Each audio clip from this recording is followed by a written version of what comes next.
महिला ट्रेन से तरबूज को रेगिस्तान में फेंक देती है। तरबूज सूखी जमीन पर गिरता है। फिर रात को बारिश होती है और तरबूज को थोड़ी नमी मिलती है। कुछ दिनों में छोटा सा तरबूज का पौधा उग आता है। फिर पौधा धूप के कारण सूखने लगता है।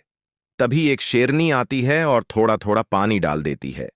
तरबूज का पौधा धीरे धीरे कुछ महीनों में सुंदर तरबूज का बड़ा पौधा बन जाता है। फिर शेरनी उसी पौधे के नीचे अपनी दोस्त के साथ घर बसाने की सोचती है। तभी एक महिला आती है और पौधे को उखाड़कर तरबूज लेकर चली जाती है। पौधे को टूटा देखकर दोनों शेर रोने लगते हैं। फिर लाइक सब्सक्राइब नहीं।